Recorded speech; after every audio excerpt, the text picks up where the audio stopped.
Good morning, dear student. बेटा, today we'll discuss about one person company. इससे पहले public company, private company क्या है, सब डिस्कस कर चुके हैं. ठीक है, आज डिस्कस करेंगे वन पर्सन कंपनी क्या है. फिर एक बार मैं रिमाइंड करा देती हूँ कि जो वन पर्सन कंपनी है 1956 एक्ट के अकॉर्डिंग इसका कोई प्रोविजन नहीं था. ठीक है, वन पर्सन कंपनी जो 1956 जो एक्ट था उसके अंतर्गत केवल दो ही प्रकार की कंपनियां होती थी. First one is public company and second private company.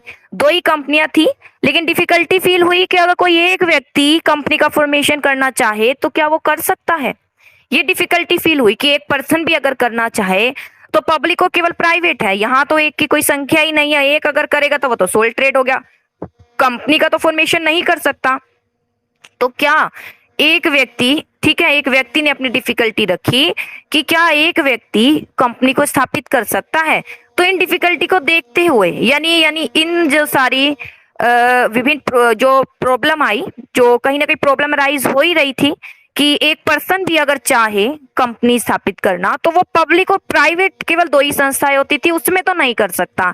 तो क्या ये डिफिकल्टी दूर हो सकती है. अब ये क्वेश्चन अराइज हो गया, तो अब इस क्वेश्चन का आंसर किसने दे दिया, 2013 एक्ट ने. ठीक है, तो 2013 एक्ट ने जो ये पब्लिक और प्राइवेट कंपनी थी उसके साथ एक और कंपनी को ऐड कर दिया जिसे हम क्या जानते हैं, ओपीसी के नाम से जानते हैं. बेटा, इसका जो कंटेंट है बुक में बहुत कम है, इतना ही है, क्योंकि अभी जस्ट आया है 2013 एक्ट के अकॉर्डिंग ही आया है. बाकी जो पब्लिक प्राइवेट कंपनी है वो 1956 के अकॉर्डिंग थी. पब्लिक कंपनी और प्राइवेट कंपनी उसका कंटेंट बहुत ज्यादा है. आगे भी हम वन पर्सन कंपनी के बाद जो नेक्स्ट चैप्टर है, लेसन है, नेक्स्ट लेसन में हम डिस्कस करेंगे कि पब्लिक कंपनी है, प्राइवेट कंपनी है, उसका रजिस्ट्रेशन कैसे होगा, डायरेक्टर कैसे अपॉइंट किए जाते हैं, ये सब हम डिस्कस करेंगे. लेकिन यहाँ जो वन पर्सन कंपनी, यहाँ केवल छोटा सा ही टॉपिक है. ठीक है, इसके बारे में ज्यादा कंटेंट नहीं है. चलिए, जितना भी है पहले हम वो डिस्कस कर लेते हैं, फिर एक्स्ट्रा जो भी होगा हम बता देंगे.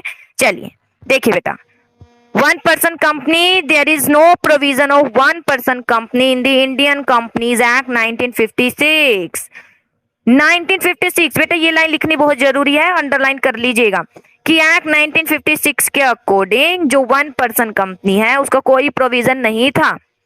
But because of several reason, बहुत से रीजन आने लग गए, company bill 2012 was passed in Lok Sabha for the establishment of one person company. फिर इस प्रकार एक कंपनी बिल 2012 पास किया गया लोकसभा में, किसके लिए, ताकि स्थापित हो सके वन पर्सन कंपनी. और वन पर्सन कंपनी आई कौन से एक्ट के अकॉर्डिंग, 2013 एक एक्ट बना. ठीक है, यानी 1956 के प्लेस पर जो अमेंडमेंट होकर 2013 एक्ट आया. ठीक है, जो 2013 एक्ट आया उसमें कौन सी कंपनी भी आ गई. अब तीन प्रकार की कंपनी हो गई. इससे पहले दो ही कंपनी पड़ी थी, पब्लिक कंपनी, प्राइवेट. अब तीन प्रकार की कंपनी हो गई, ओपीसी यानी वन पर्सन कंपनी. तो चलिए, बहुत सिंपल मीनिंग है, जैसा लिखा हुआ है वैसा, जैसे नेम से इंडिकेट है वन पर्सन कंपनी, वैसा इसका छोटा सा मीनिंग है. It refers to a company, इसका अभिप्राय वह company which has only one person as a member and which work on the principle of an ordinary. देखो क्या लिखा हुआ है यहाँ पर, इट रिफर टू कंपनी, इसका अभिप्राय वह कंपनी विच हैज ओनली, जिसमें वन पर्सन ही होता है, एक वन पर्सन ही मेंबर है. बेटा यहाँ मेंबर है. ठीक है, मैं एक बार फिर बता देती हूँ, मेंबर कौन है, जो क्या कर रहा है, इन्वेस्ट कर रहा है. मेंबर कौन है, जो इन्वेस्ट करता है, जो मनी इन्वेस्ट कर रहा है, उसे हम क्या कहेंगे, मेंबर कहेंगे. तो आप ये याद रखिएगा, मेंबर कौन होते हैं, जो मनी इन्वेस्ट करते हैं. तो यहाँ पर बेटा एक ही मेंबर, यानी एक ही क्या हो गया, शेयर होल्डर. एक ही क्या हो गया, शेयर होल्डर. पीछे हमने क्या डिस्कस किया था, प्राइवेट कंपनी है, पब्लिक कंपनी है, तो वहां पे तो हमने मेंबर भी देखे कि दो मेंबर है, मिनिमम 7 मेंबर है. ठीक है, तो ये मेंबर है. मेंबर क्यों कह रहे हैं, क्योंकि ये क्या कर रहे हैं, यहाँ पर इन्वेस्ट कर रहे हैं. क्या कर रहे हैं, यहाँ पर इन्वेस्ट कर रहे हैं. ठीक है, तो यहाँ पर तो वन पर्सन कंपनी है, तो वन पर्सन कंपनी में केवल एक ही मेंबर होता है. तो आप कह सकते हो शेयर होल्डर कितने हैं, एक ही है. क्या है, एक ही मेंबर है, यानी एक ही शेयर होल्डर है. विच work on the principle of an ordinary company, यानी जो क्या करता है, काम करता है, यानी एक कंपनी जिसे हम कहते हैं ओपीसी, वन पर्सन कंपनी की क्या करता है, स्थापना करता है अकॉर्डिंग टू 2013 एक्ट. उसे कहते हैं वन पर्सन कंपनी। आप ये मीनिंग जरूर याद कर लीजिएगा, यहाँ ये कर सकते हो मीनिंग याद, जैसे कि according to section one person company refer to a company, इसका अभिप्राय वह कंपनी से लिया जाता है which has only one person as a member, जिसमें एक ही पर्सन क्या होता है, मेंबर। और बेटा यहाँ देखिए ये लिखा हुआ है, ये भी मैं बता देती हूँ, देखिए क्या है, one person company. One person company में क्या होता है, वन डायरेक्टर होता है और वन ही क्या होता है, share holder. One share holder कौन हो गया, मेंबर। शेयर होल्डर कौन हो गया, मेंबर हो गया। और डायरेक्टर कौन हो गया, जो क्या संभालता है, मैनेजमेंट। क्या संभालता है, मैनेजमेंट, यानी ओनर और मैनेजमेंट। आपने ये पढ़ा था ना करेक्टरिस्टिक में, ओनर और दूसरा कौन है, मैनेजमेंट। ओनर और मैनेजमेंट ये दोनों अलग अलग होते हैं, ठीक है। तो मेंबर, मेंबर कौन से हो गए, ओनर, यानी ये एक ही शेयर होल्डर है, ठीक है, ये ओनर हो गया। और एक ही डायरेक्टर है, ठीक है, मिनिमम एक ही डायरेक्टर, ये क्या हो गया, मैनेजमेंट को संभालने वाला, यानी मैनेजमेंट, ठीक है बेटा। तो एक और बात बता देती हूँ, यहाँ पर जो लिखी हुई नहीं है, 2013 एक्ट के अकॉर्डिंग, ठीक है, 2013 एक्ट के अकॉर्डिंग ये भी सुविधा मिल गई कि जो डायरेक्टर है, ठीक है, जो डायरेक्टर है वो पहले ये था कि उन्हें शेयर भी कुछ खरीदने होते थे, डायरेक्टर है, ठीक है, कि चलिए शेयर भी उन्हें खरीदने होते थे कुछ, कोई भी कितना ही परसेंट, यानी कितना भी थोड़ा सा इन्वेस्टमेंट वो कर देते थे, ठीक है, एम्प्लॉय तो है, ठीक है, कार्य कर रहे, मैनेजमेंट का कार्य कर रहे हैं। लेकिन अब 2013 के अकॉर्डिंग वो फ्री हो गए हैं। फ्री मतलब अब उनके ऊपर डिपेंड है कि वो इन्वेस्टमेंट करे या ना करे, यानी वो केवल डायरेक्टर है, उन्होंने कोई इन्वेस्टमेंट यहाँ नहीं किया हुआ। अब पूरा प्रोविजन यहाँ पे दिया गया है, क्योंकि आगे हम डिस्कस करेंगे तब हम देखेंगे कि डायरेक्टर है, उसने कुछ इन्वेस्टमेंट भी किया हुआ है, नहीं कुछ शेयर भी खरीदे हैं, तो ये सारा हम डिटेल पढ़ेंगे आगे जाके। लेकिन उससे पहले मैं थोड़ा सा रीजन बता देती हूँ जो बुक में नहीं है, कि 2013 एक्ट के अकॉर्डिंग अब ये सुविधा दे दी। बेटा कोई एक्ट आया है बदलकर, तो वो एक्ट क्यों आया है, वो कुछ सुविधा देने के लिए आया है, ठीक है, कोई ना कहीं हमें कुछ फैसिलिटी देगा, कुछ डिफिकल्टी जो हमें पहले फील हो रही थी उसका सॉल्यूशन देगा ये एक्ट, ठीक है। तो 2013 एक्ट के अकॉर्डिंग अब जो एक डायरेक्टर है वो, उसके लिए कोई कंपलसरी नहीं है कि वो क्या करे, इन्वेस्टमेंट करे, यानी कोई भी शेयर खरीदे, ठीक है। लेकिन इससे पहले जब हम आगे पढ़ेंगे फॉर्मेशन में, कुछ रेशो था जो कंपलसरी कर दिया गया था कि हाँ थोड़े से खरीदे, डायरेक्टर है तो कुछ शेयर भी खरीदे। लेकिन अब ऐसा कुछ भी नहीं है, अब वो फ्री हो गए हैं, अब उनके लिए ऐसा कुछ नहीं है, वो खरीदे नहीं खरीदे, बस वो एक डायरेक्टर। अब डायरेक्टर कोई भी हो सकता है, वो मेंबर है, जैसे ये मेंबर है, ठीक है, शेयर होल्डर है, इसने ही कोई इलेक्ट किया है, कौन, डायरेक्टर, तो वो हो जाएगा डायरेक्टर। और कैसे इलेक्ट होंगे वो हम डिस्कस करेंगे नेक्स्ट लेसन में। चलिए इसका हम पहले पढ़ लेते हैं। हमने मीनिंग पढ़ लिया बेटा, ओपीसी क्या है। ओपीसी का अभिप्राय एक पर्सन है जो एक व्यक्ति जो एज अ मेंबर के रूप में है, यानी एक ही क्या है, शेयर होल्डर, एक ही क्या है यहाँ पर, शेयर होल्डर। चलिए इसके बाद आता है causes of formation of OPC, ठीक है, क्या कॉजेज है कि ओपीसी का फॉर्मेशन हुआ। The following are the main causes of the formation of this new form of company organization। देखिए क्या क्या कारण थे कि वन पर्सन कंपनी का अस्तित्व में आना जरूरी हुआ, कि वन पर्सन कंपनी अस्तित्व में आई, क्या क्या इसके कॉजेज थे। तो देखिए सबसे पहले बेटा कॉजेज का मेन सोल ट्रेड के कारण था, ठीक है। चलिए सोल ट्रेड चाहता था मैं कंपनी में वो हो जाऊं, क्योंकि बेटा कंपनी मतलब सेपरेट एंटिटी हो गया, कंपनी मतलब सेपरेट एंटिटी हो गया, ठीक है। सेपरेट एंटिटी मतलब लोगों के आने का जाने का कंपनी पर कोई प्रभाव नहीं पड़ता, ठीक है, ये कहलाई जाती है लीगल सेपरेट एंटिटी, और ये कंपनी में मिल जाती है अकॉर्डिंग टू लॉ। लेकिन सोल ट्रेड में अगर देखें तो हम, सोल ट्रेड में तो ऐसा नहीं था। सोल ट्रेड में क्या था, व्यक्ति मर गया तो हम ये कहेंगे उसका बिजनेस भी मर गया, उसका बिजनेस भी वहां पर क्या हो गया, खत्म हो गया, ठीक है। हम ये मानकर चल रहे हैं, वहां पर हम ये कह ही नहीं सकते कि सेपरेट लीगल एंटिटी है, व्यक्ति मर गया तो व्यवसाय भी खत्म। तो अगर वो सोल प्रोप्राइटरशिप यानी वो सोल ट्रेडर यानी वो एक व्यक्ति अगर सेपरेट लीगल एंटिटी चाहता है तो उसको किस में एंटर करना पड़ेगा, कंपनी में। तो वो कंपनी में तो एंटर नहीं कर सकता था 1956 के अकॉर्डिंग, एक व्यक्ति तो नहीं बना सकता था, कंपनी का फॉर्मेशन नहीं कर सकता था। यही कॉजेस को देखते हुए ये डिफिकल्टी दूर करने के लिए लोगों की वन पर्सन कंपनी आई। चलिए making the unorganised sector as unorganised sector as organised. देखिए, sole proprietorship business is an unorganised form of business. ये अनऑर्गेनाइज फॉर्म है बिजनेस का। एज इट इज अनऑर्गेनाइज, ठीक है, unorganised people don't trust it much. Unorganised people management है, unorganised तो पता है कहने का मतलब कोई इसका कुछ नहीं पता अस्तित्व का, कब खत्म हो जाए, ठीक है। इसलिए हम कहेंगे एक ऑर्गेनाइज है यानी जिसका अस्तित्व चलता ही जा रहा है, ठीक है, जिसमें मैनेजर भी है। और सोल ट्रेड में तो आपने पढ़ा है, सोल ट्रेड में तो मैनेजर भी नहीं होते हैं, ठीक है ना, सोल ट्रेड में तो मैनेजर भी नहीं होते हैं, क्योंकि वो मैनेजर रखते नहीं है। क्यों नहीं रखते? कहीं ना कहीं वो ये फील करते हैं कि छोटा ही तो व्यवसाय है और मेरे बात तो कुछ पता भी नहीं है इस व्यवसाय का क्या होगा।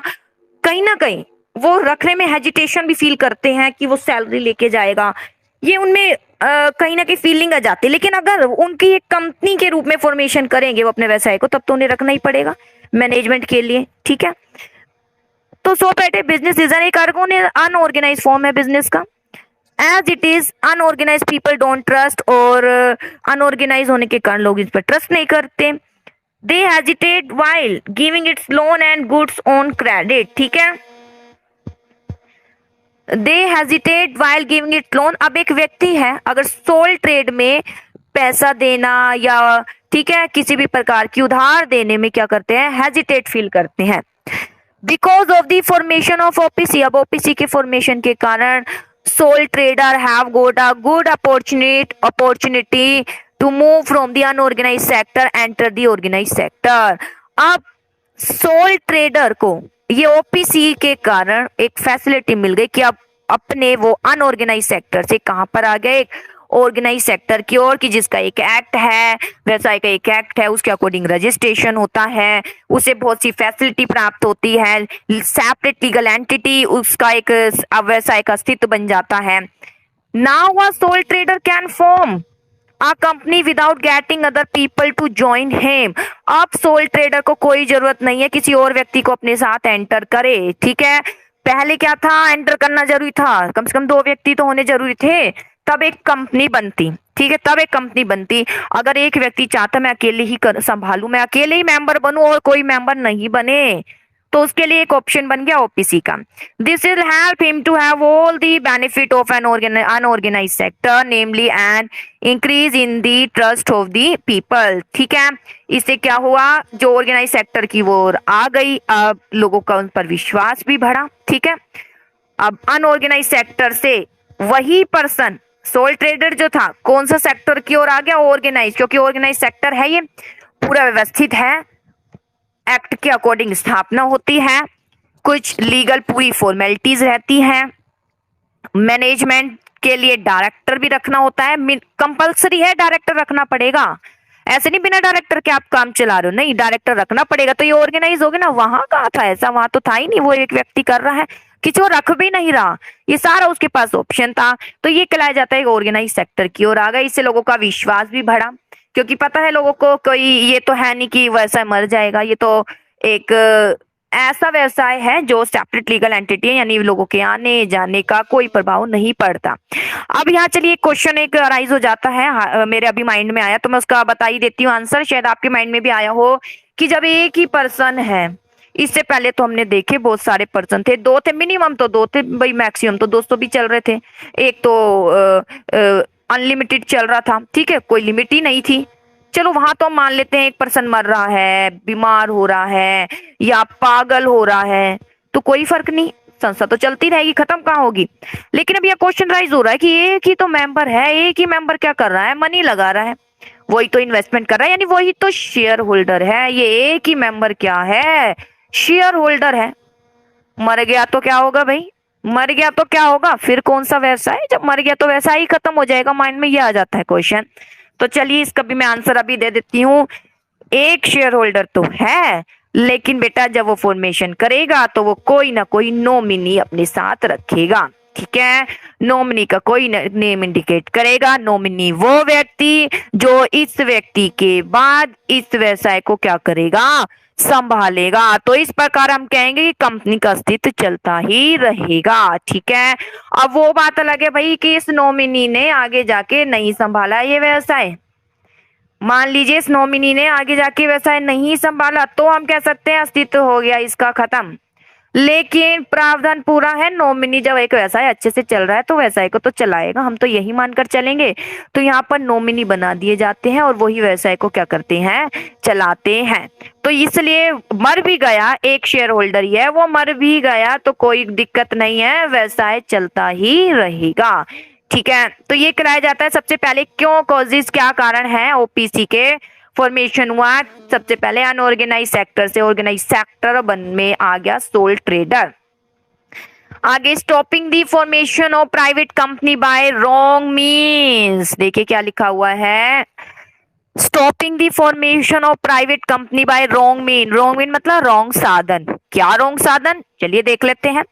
As is already clear that for the formation of a private company, पहले ही क्लियर कर दिया गया है प्राइवेट कंपनी के फॉर्मेशन के लिए कम से कम 2% का होना जरूरी है। Now if a single person want to form a private company, अगर सिंगल पर्सन करना चाहे तो he does this, but he gives some other person minimum partnership and continue to possess the remaining share with himself। देखिए क्या लिखा हुआ है, हम पहले ही क्लियर कर चुके हैं कि प्राइवेट कंपनी के फॉर्मेशन के लिए कम से कम 2 व्यक्तियों का होना जरूरी है। अब अगर एक सिंगल पर्सन चाहता है कि प्राइवेट कंपनी की स्थापना करे तो वो कर सकता है, but he gives some other person minimum partnership and continue to possess the remaining share with himself. ठीक है।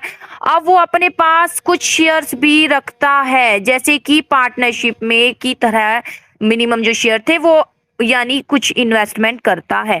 यानी आप कह सकते हैं पार्टनरशिप भी है ना, पार्टनरशिप में भी है अगर व्यक्ति तो पार्टनरशिप से किस में आ सकते हैं, कंपनी में आ सकते हैं। यानी वो केवल एक ही मेंबर बन जाएंगे, आप कहेंगे कि एक मेंबर ही शो करेंगे और उसको किसका नाम दे देंगे, कंपनी का। In this way, private company get formed with the coming of 2 member together। तो हम ये कहेंगे जो पहले हमने प्राइवेट कंपनी के बारे में पढ़ा है तो प्राइवेट कंपनी में कम से कम 2 मेंबर का एक साथ होना जरूरी था। Here it seems as if the company was being run by 2 person, whereas there is only 1 person who is the real owner of the company। To check this wrong practice, OPC was formed। तो हमने क्या देखा, हमने ये देखा जैसे कि अगर 2 पर्सन है, ठीक है, तो वो किसके लिए जरूरी थे, प्राइवेट कंपनी के लिए जरूरी हो गए 2 पर्सन का होना। ठीक है, एक साथ होना जरूरी हो गया। अब हमने देखा कि वो ही कंपनी को चला रहे होते हैं 2 पर्सन। ठीक है, जबकि 1 पर्सन में केवल एक ही रियल ओनर होता है, एक ही तो ओनर है। ठीक है, और यहाँ पर 2 ओनर हो गए, 2 ओनर हो गए, 2 अपने तरीके से चला रहे हैं। To check this wrong practice OPC was form. अब ओनर 2 हो गए, कितनी डिफिकल्टी हो जाती है, ओनर 2 हो गए, दोनों का अंडरस्टैंडिंग होना बहुत जरूरी है। ठीक है, वरना अस्तित्व खतरे में पड़ जाएगा। तो इसलिए इनको देखते हुए क्या कर दिया, ओपीसी स्थापना करी गई ताकि एक ही रियल ओनर हो कंपनी का। Now to form a company there is no need to join hand with another person. अब किसी और के साथ ज्वाइन करने की जरूरत नहीं होगी। Set to completion the formalities, पूरा करने के लिए फॉर्मेलिटीज। ठीक है, तो ये थे बेटा इसके कॉजेज कि क्या कॉजेज हैं कि ओपीसी अस्तित्व में आया। ठीक है, ओपीसी किस लिए अस्तित्व में आया फिर बता देते हैं। सबसे पहले अनऑर्गेनाइज सेक्टर से ऑर्गेनाइज सेक्टर की ओर। अनऑर्गेनाइज सेक्टर, अगर सोल ट्रेड है वो अनऑर्गेनाइज सेक्टर माना जाता है, उसे ऑर्गेनाइज सेक्टर की ओर आने के लिए और एक ऑर्गेनाइज सेक्टर में वो कन्वर्ट हो जाए ताकि उसका सेपरेट लीगल एंटिटी का दर्जा मिल जाए उसे, इसलिए ओपीसी स्थापित हुई। दूसरा रीजन कि प्राइवेट कंपनी स्टॉपिंग दी फॉर्मेशन, प्राइवेट कंपनी के फॉर्मेशन को कहीं ना कहीं रॉन्ग मीन यूज किया जा रहा है। ठीक है, कि 2 व्यक्ति है, 2 व्यक्तियों का होना जरूरी है। हो सकता है पार्टनरशिप है, पार्टनरशिप से कहीं ना कहीं, पार्टनरशिप से वो कौन से एक्ट में आ रहे हैं, वो कंपनी एक्ट में आ रहे हैं और वहां पर अब ओनर भी कितने हो गए बेटा, मेंबर 2 हो गए। तो इन सभी को रोकने के लिए, ठीक है, कहीं ना कहीं 2 मेंबर को एक साथ काम करना डिफिकल्ट हो जाता है। अब एक पर्सन ही रियल ओनर कहलाया जाए, एक पर्सन का ही नेम हो, एक पर्सन ही क्या कहलाया जाए, रियल ओनर। इसके लिए किसकी स्थापना की गई, ओपीसी की। अब आता है बेटा फीचर क्या है ओपीसी के, only one person is required, बहुत सिंपल है, एक पर्सन का होना ही जरूरी है बस फॉर द फॉर्मेशन ओपीसी, केवल एक पर्सन का होना जरूरी है, ठीक है। और one person alone can get OPC register start the business he is control, एक ही पर्सन है वो ही अपने अंतर्गत ये चलाता है। Status equal to a private, और प्राइवेट कंपनी के बराबर ही इसको दर्जा मिला हुआ है, जैसे प्राइवेट कंपनी का फॉर्मेशन वैसे इसका फॉर्मेशन, जैसे उसको फैसिलिटी मिली हुई है वो ही सारी फैसिलिटी इनको मिली होती है, ठीक है। किसको, ओपीसी को। जो सारे लाभ प्राइवेट कंपनी के हैं वही सारे लाभ किसके होते हैं, यहाँ कंपनी के होते हैं। ये भी बाहर पब्लिक, जनरल पब्लिक को क्या नहीं करती, शेयर जारी नहीं करती है। आगे अपॉइंटमेंट ऑफ अ नॉमिनी, हाँ जी ये मैंने बता दिया था बेटा, नॉमिनी का अपॉइंटमेंट करना जरूरी है। For the formation of OPC it is only member ही हैज टू नॉमिनेट करना होता है उसे, कोई अदर पर्सन। द पर्पस क्या है नॉमिनेशन ऑफ पर्सन का, मेंटेन करना है continuity of company in case of that और इनएबिलिटी टू मेन मेंबर यानी वही रियल ओनर हो गया, क्योंकि एक ही है और अब वो वैसा नहीं कर पा रहा है, हो सकता है डेथ हो गई हो या पागल हो गया हो, तो उसकी स्थिति में जो उसका नॉमिनी है उस व्यवसाय को क्या करेगा, चलाएगा, ठीक है।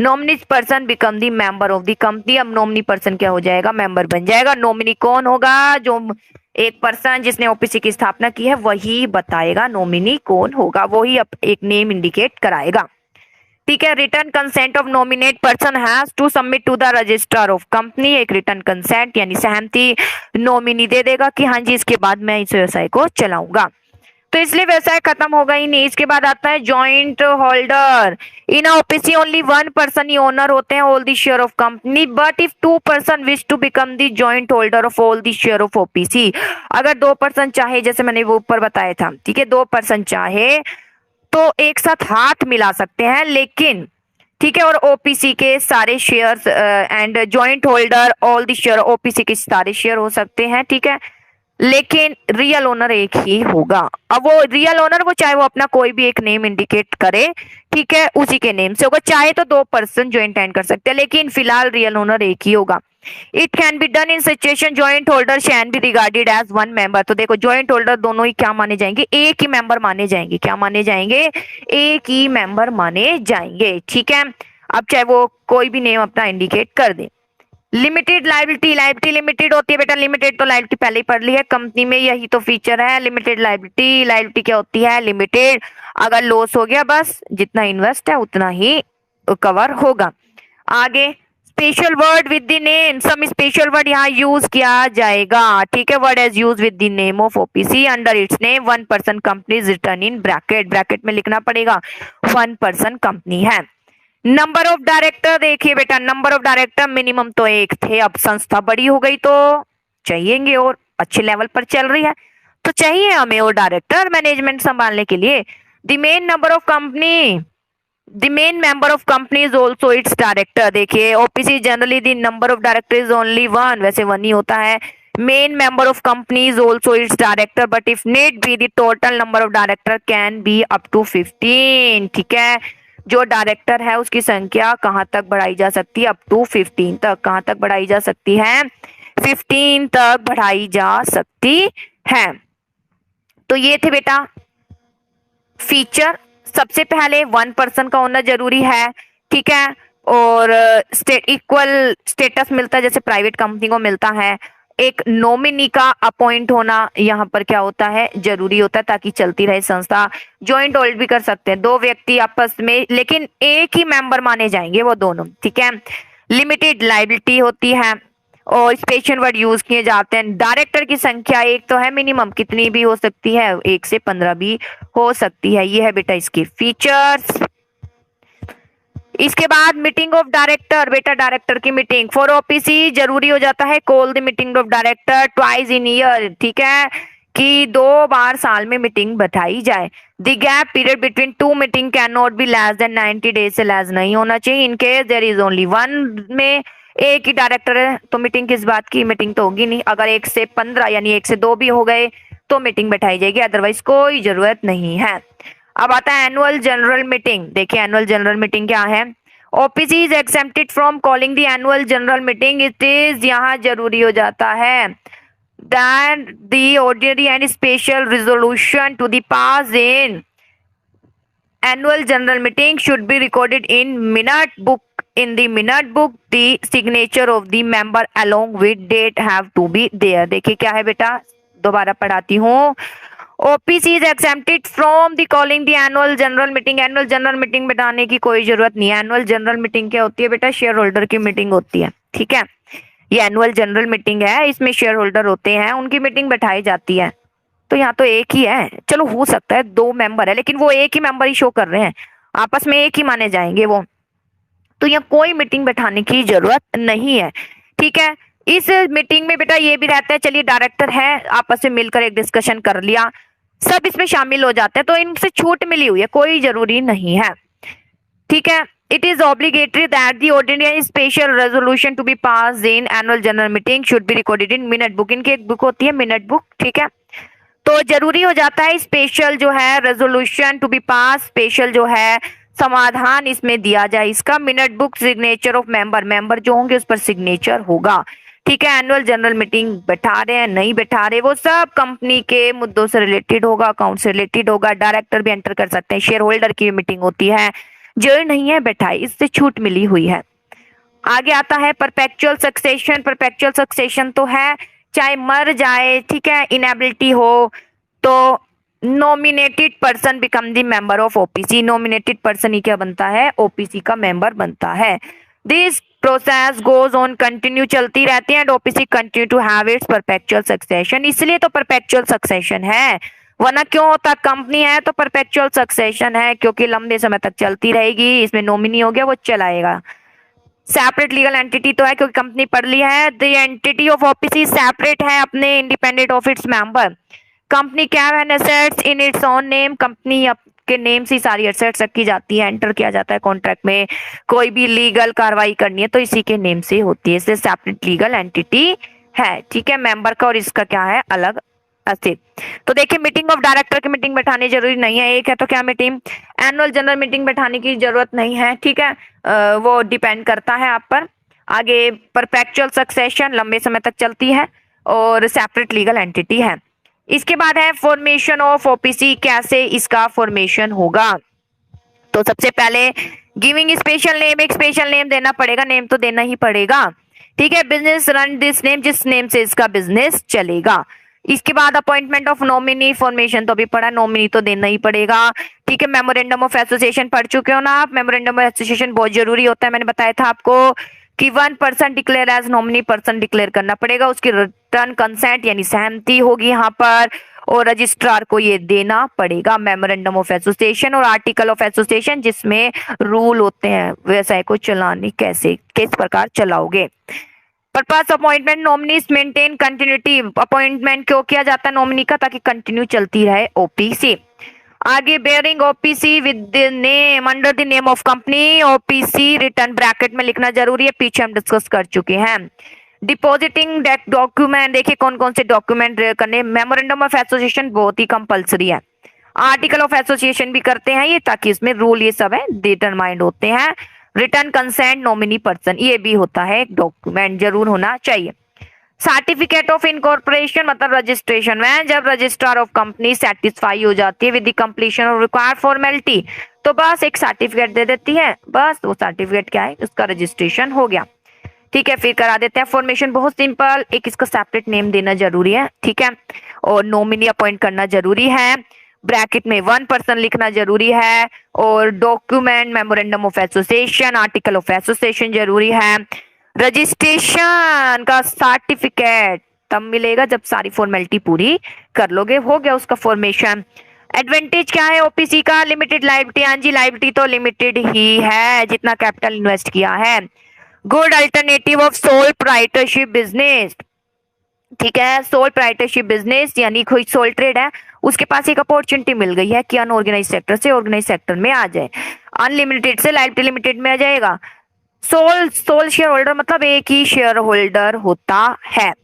सोल डायरेक्टर मिनिमम, वैसे तो एक से ज्यादा हो सकते हैं लेकिन मिनिमम एक ही डायरेक्टर होता है, ठीक है। And he himself take all the decision without interference of many people, बहुत से पीपल से पूछने की जरूरत नहीं है, एक ही डायरेक्टर है, खुद ही मैनेजमेंट संभालेगा। आगे देखिए, मोर लॉजिकल, ठीक है। दी फॉर्म ऑफ बिजनेस काफी मोर लॉजिकल है ताकि तर्कयुक्त संगत है, मतलब it is on one hand drawback of sole proprietorship business have been remove, काफी लॉजिकल है क्योंकि सोल प्रोप्राइटरशिप से एक अच्छा रूप है, रिमूव कर देता है इसकी डिफिकल्टी को। Now there will be no need to formation of private company in a wrong manner, private company की स्थापित करने की जरूरत नहीं कि एक और व्यक्ति आप उठा के लेकर आ रहे हो, एक और व्यक्ति की जरूरत है तब आप नहीं, आप अकेले कीजिए ना।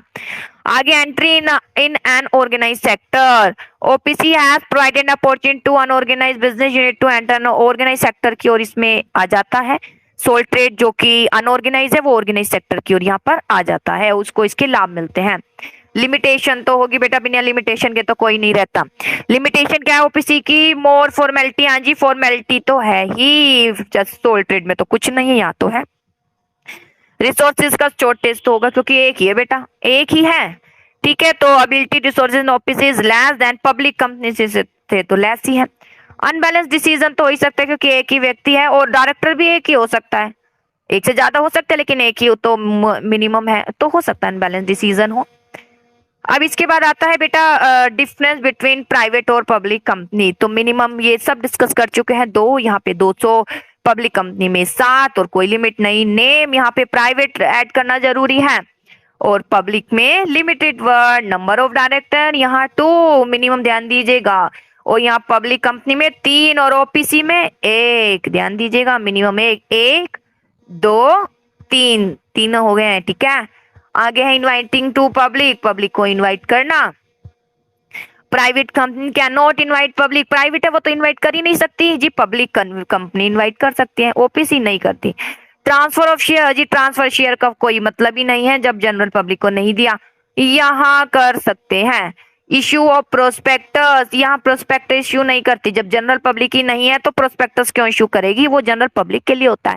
यहाँ पर करना जरूरी है, अगर प्रोस्पेक्टस नहीं भी जारी किया तो रजिस्ट्रार को एक स्टेटमेंट देनी पड़ती है, ठीक है, वो जारी करनी होती है ताकि पब्लिक पढ़ सके। स्टेशनरी मीटिंग, स्टेशनरी मीटिंग होती है मेन, जो शेयर होल्डर है उसकी मीटिंग बैठाना, तो यहाँ तो जरूरी नहीं है क्योंकि जनरल पब्लिक शामिल नहीं है, यहाँ तो उठानी पड़ती है, ये तो बहुत कंपल्सरी स्टेशनरी मीटिंग बोलती है, ये मेन शेयर होल्डर की ही है।